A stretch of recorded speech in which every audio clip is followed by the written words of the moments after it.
So now I'm going to talk to you about all the microphones that was used to sample the Ravenscroft 220 piano. And let me tell you, I can tell you this, the microphones themselves are of a collection of the who's who in microphone technology, from the oldest vintage microphones that you can imagine to the newest, latest, greatest tech that's been invented in the last few years. Those guys use some amazing microphones and the mic pre's and all of the components that capture the true sound dynamics and tonality of the Ravenscroft 220. Now, I'm gonna show you one by one. First thing I'm gonna show you, I'm gonna start all the way on the left side. If you can see the virtual instrument, if you see this on the screen, on the virtual instrument, I'm gonna turn off everything. And I'm working with the default. I'm working with the default setting. So if we turn off, you turn off every mic except just the room. So I'm going to turn on the room and just turn it all the way up. And of course you have to click the little download button. Now I'm going to play that. This is just a microphone that was in the room to capture the room.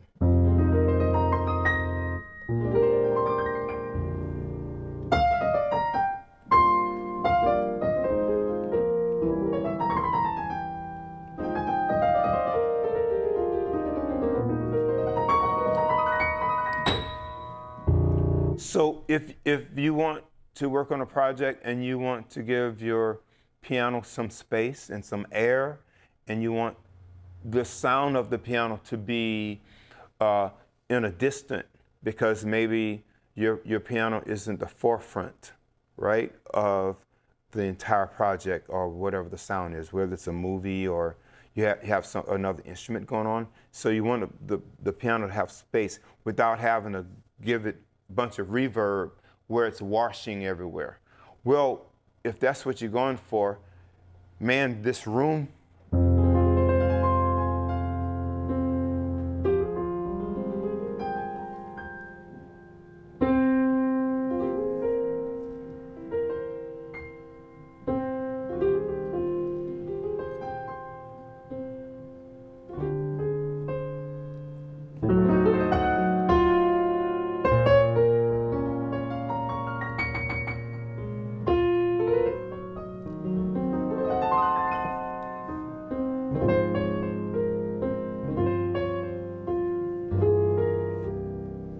see, that's space.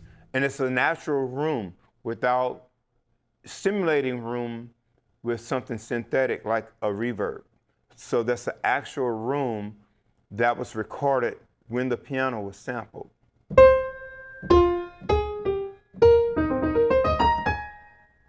Hear that?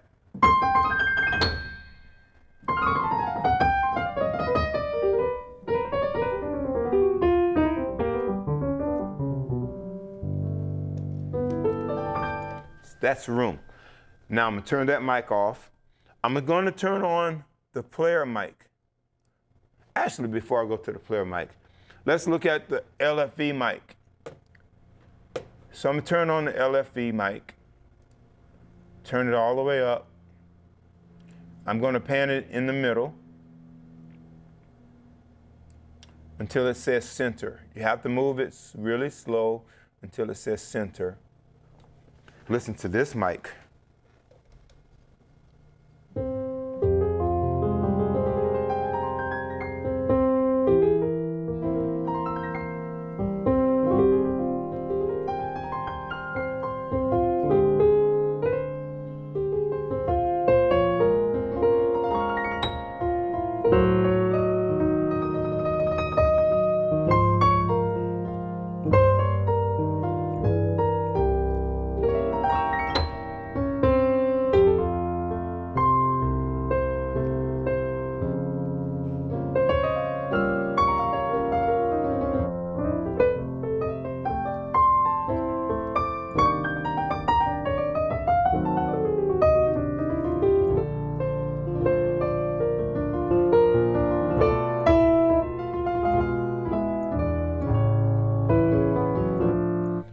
that's a totally different component.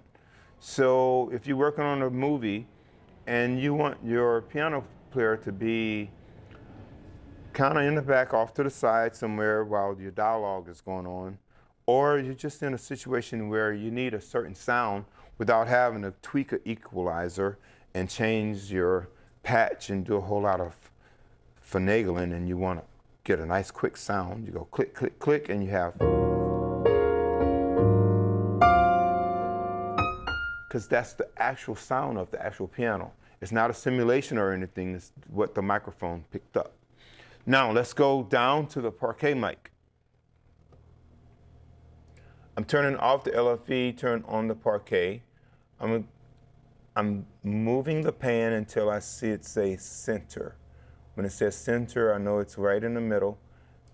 And I'm going to push this volume all the way up.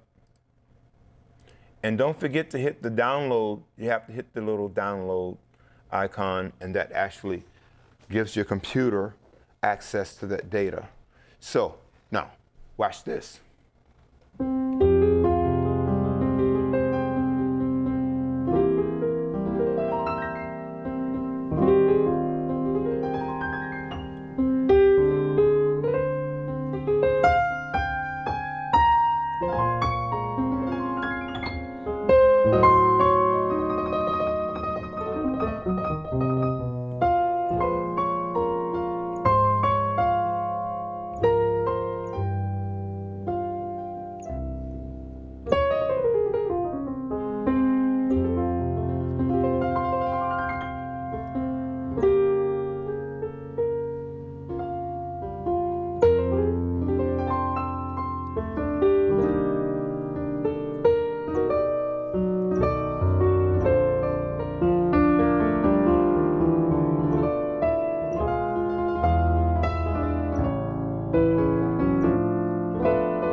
See, that is an entirely different personality of piano.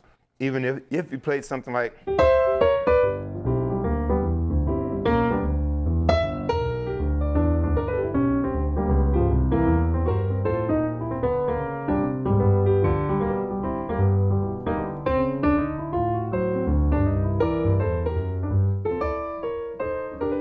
now, I'm not suggesting to just use one mic at a time, but it's good to experiment with it so you can see what each mic does, because ultimately what I do is combine all the microphones that I need to get the certain mood that I'm looking for, or if I'm looking for a certain rashness, or if I want a very aggressive piano, I use a certain microphone. Certain microphones I won't even need. So I'm going to go down to the closed microphones. Now these microphones are close to the strings, so you get lots of detail.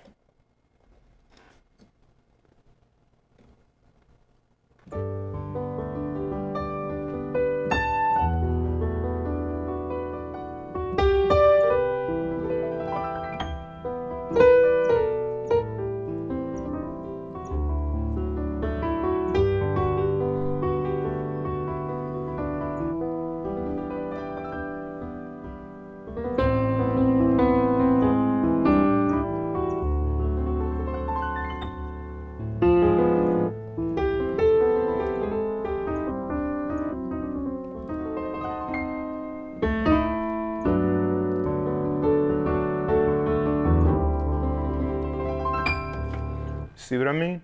That's an entirely different, totally different tone. Also, a different type of microphone that was used to record the piano. Okay, of course you can pan these around, and that gives you even more of a stereo effect. You can definitely get some stereo imaging if that's the kind of thing you're going for.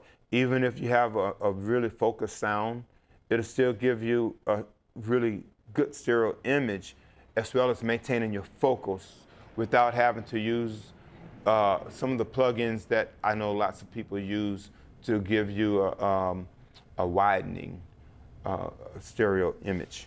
So let's look at the damper.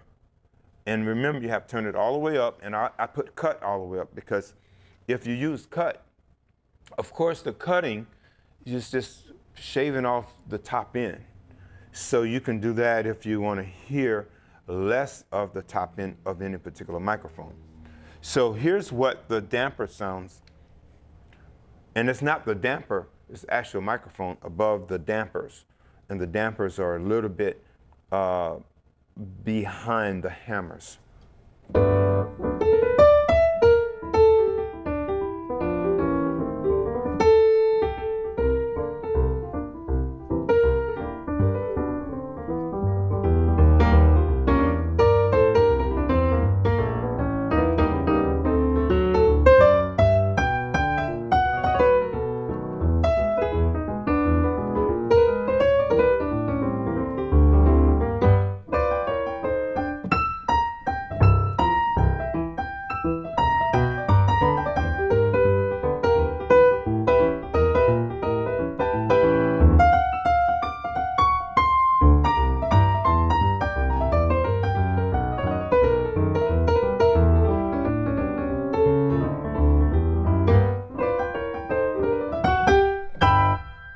See, that's an aggressive, more aggressive, because those microphones are right above the hammer.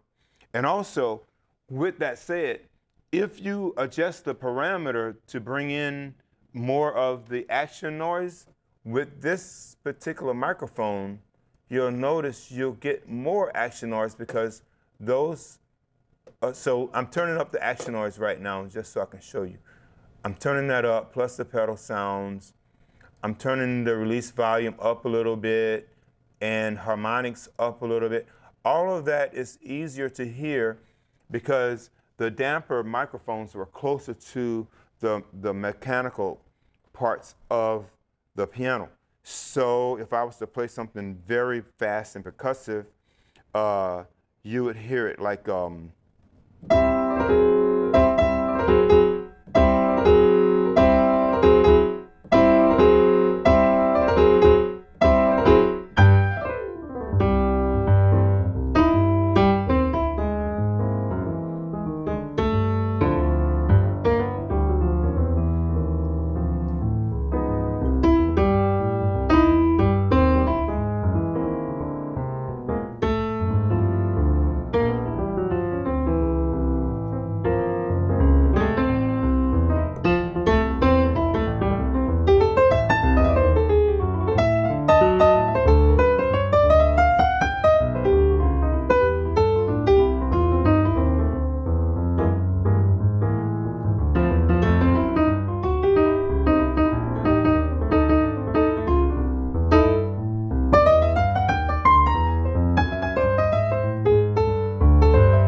okay, we got one more mic to check out.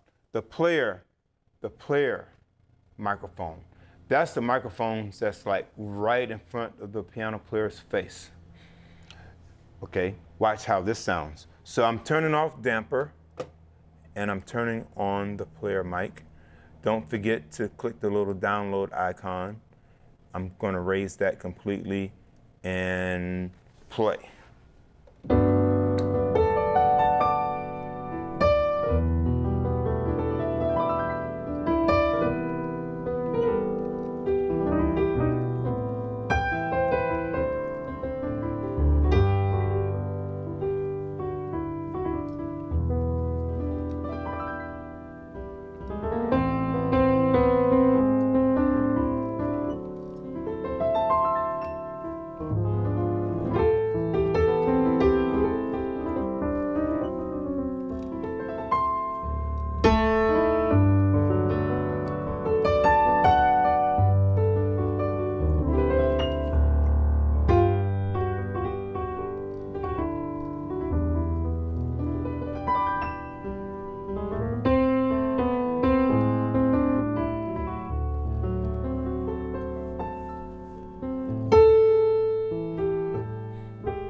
I don't want to play all day, but I love this thing.